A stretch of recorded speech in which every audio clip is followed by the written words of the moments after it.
les orthos, aujourd'hui on se retrouve pour une série d'activités qui constitue la deuxième partie de Une mémoire en vue. Ce jeu se compose d'un plateau avec 9 animaux qui sont reconnaissables et des cartes correspondantes. Donc il suffit d'abord de découper les cartes et généralement je ne les montre pas aux enfants en premier.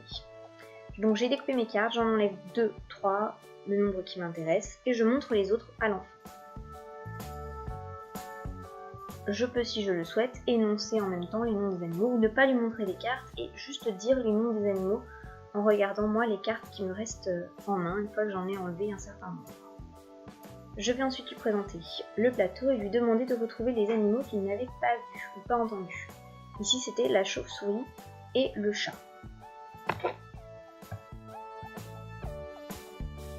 Maintenant que le patient connaît le plateau, je vais réitérer l'opération, donc remélanger les petites cartes, en enlever un certain nombre et remontrer à l'enfant les images ou au contraire les lui énoncer.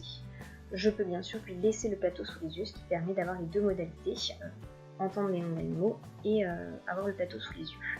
Par exemple, chien, lapin, chat, chèvre, chauve-souris, oiseau, cochon, cheval. L'enfant désigne ensuite les animaux qui avaient disparu. Ici, le hibou et l'éléphant. On peut aussi jouer en ne sélectionnant que 6 cartes ou alors imprimer ce type de planche, donc d'animaux dont on peut facilement imiter le bruit. On va donc prononcer le bruit des animaux et demander à l'enfant de les remontrer dans l'ordre. Cui cui cui, ouf ouf, miaou,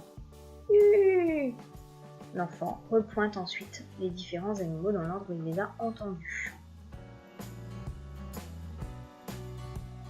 Cette opération peut donc être répétée autant de fois qu'on le souhaite. Avec ce type de planche, il est aussi possible de réaliser les activités qui avaient été proposées dans la vidéo La mémoire en vue numéro 1. Je vous laisse la retrouver afin de pouvoir trouver d'autres idées. À bientôt sur Orthopodine.